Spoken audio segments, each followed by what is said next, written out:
I laughed at my sister's tragedy and now I'm uninvited to the baby shower I'm planning for her. My sister is due after in early January and we're planning her baby shower for early December.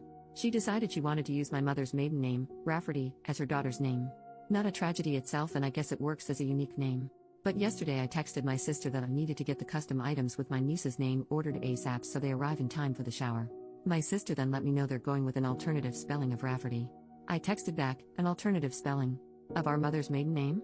My sister wants to spell it Rayfarty. So I sent back a bunch of laughing emojis and she asked what's so funny? I tried to explain that no one will pronounce that as Rafferty and she'll probably get plenty of the same mispronunciations. She told me I was being ridiculous. I texted back, my poor niece, little Miss Farty Ray. I was uninvited to the shower and my mom told me today my sister doesn't want me as the godmother anymore.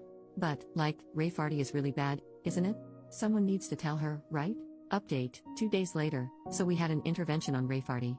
I know everyone said to send a link to the original post to my sister to show her that 103% of the global population would call her daughter Ray Farty and that would be the easiest thing to do, but some commenters said some pretty gnarly things about my sister that she doesn't need to read and feel worse about herself. But I wanted to address a few things that came up. First, for those saying I shouldn't bother paying for the baby shower anymore, I had no plans to not continue to pay and help out. Disagreements and fighting aside, I love my sister and want her to go into motherhood filled with love and support, regardless of whether she wants my support or attendance at the event. Second, my sister's husband was made aware of the spelling change of Rafferty to Rayfarty about a month before my original post. He said he didn't think much of it until he saw it written down and immediately saw it as Rayfarty, too. He said her emotions had been getting worse throughout the pregnancy and he didn't know how to approach her about going back to the original spelling. He had hoped that when she gave birth, all the hormones would somehow leave her body, she'd come to her senses, and it would be a non-issue. Third, a lot of you were lumping my mom in with my sister and said some pretty horrible things about her too.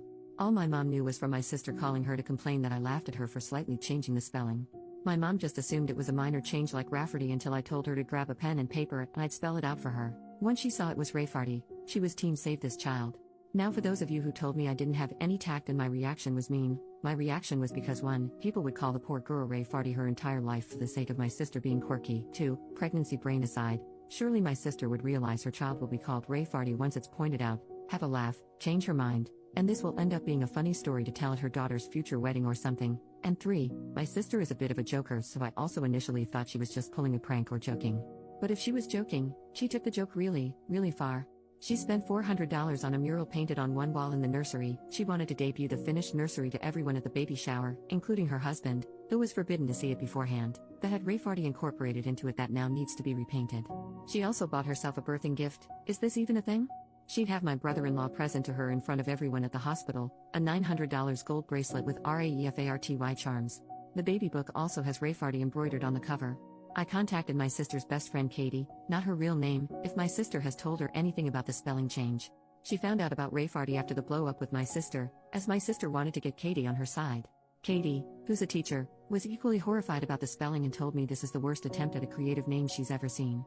The intervention of sorts, the Farty party, if you will, included me, my sister, her husband, his mother and father, my mother, and Katie. My sister refused to believe anyone could possibly see Rayfarty as Rayfarty and that we were just mad that she was taking creative license and that everyone does that nowadays. My sister said children are not that cruel to bully her daughter for her name, and Katie said plenty of kids are cruel enough and the others would join in so they're not singled out themselves.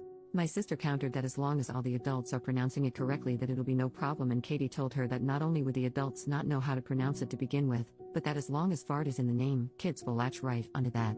I was happy Katie was there because she shared interesting names her students have had over the past few years, so I knew her opinion on this would probably be the only one to sway her. My sister cried for about 10 minutes and finally agreed to entirely change the name because even Rafferty was tainted because we had all ruined it for her. We told her to take her time to consider a new name. She told us she still wanted to honor my mother and she suggested she'd combine my mother's first name with her mother-in-law's name, and created a name on the spot that included a crass term for a lesbian.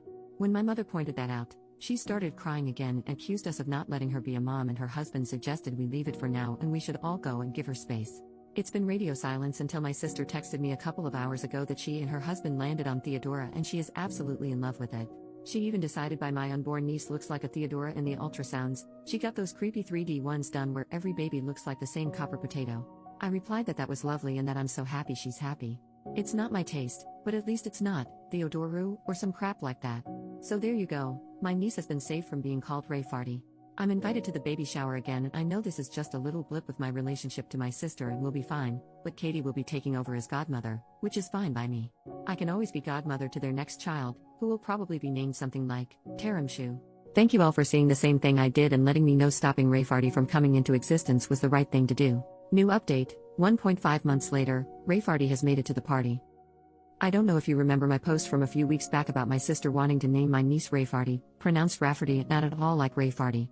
My niece has been born 2 weeks earlier than expected, but she is healthy and home now. When my sister first held her, she said, "She's so adorable," and got an idea. She wanted to change from Theodora to Theodorable. Thankfully, my brother-in-law put his foot down. He did give her carte blanche on the middle name. When it was supposed to be Rafferty, they went with Rose to counterbalance Rafferty being different. Now that Theodora was the normal name, and because my sister just cannot not be extra, she chose Jazinville. Theodora Jazinville. A Rayfarty rose by any other name would smell as sweet. We are not from Florida. My brother-in-law is not from Florida. I don't think my sister's ever been to Florida, much less to Jacksonville. I asked her how she came up with it and she said she always liked geographical names, which is news to me because I specifically remember a conversation about names months ago, and she said she hated when parents name their kids place names like Camden or Brooklyn because they're trying way too hard. But you do you, Rayfarty's mom. Also, our city has a pretty sizable Polish-American population and people will certainly try to pronounce it like it's a Polish last name, but at least the craziness is confined to the middle name. And there's no gas or slurs involved. Relief comment, does your sister understand the legacy she has created? OP, a few people know about the post, but I don't think she does. Or is too embarrassed to admit she knows. But she's not really on social media much except for Water Talk vids. Water Talk is people sharing recipes for like flavored water. But sometimes no water is involved or is a monstrosity posing as water. Curtis Connor did a video on it if you want to find out more. But regardless, it's certainly a more niche community.